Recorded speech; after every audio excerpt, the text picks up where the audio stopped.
Hi everyone, Steve Sirico with Dance Teacher Web, and we are really pumped to kick off a new series that we're calling the Success Formula for the Dance Educator.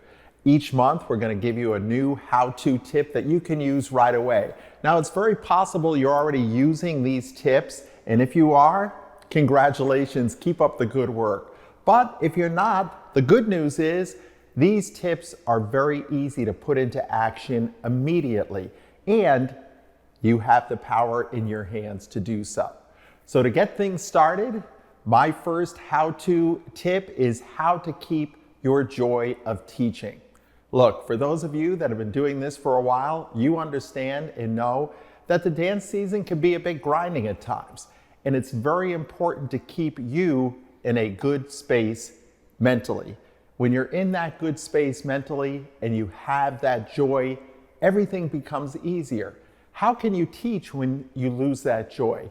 Don't let anything steal your joy. If you're having an issue with a student, a parent, an employer, face it, take it on, and deal with it.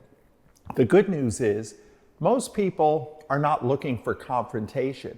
Not everything has to be confrontational. Sometimes it's just having a conversation, getting it out, and making sure that everybody knows what you're feeling.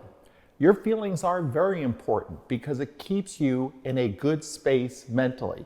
And when you're in that good space and you feel that joy, teaching becomes so much easier. You know that. So make sure that nothing steals your joy. And if something is, then time to do some kind of resolution to figure out how to fix it. Think of everything as being solution oriented. Whatever's happening, you can fix it. So make sure that nothing steals your joy, because as a dance educator, your joy is going to be felt by your students, by your employer, by your parents that are there. That joy is contagious. And when you have a joyful spirit, everything becomes so much easier. So don't let anything steal your joy. Rejoice in what you're doing. And if you are having a problem, meet it on and deal with it. Here's to your success.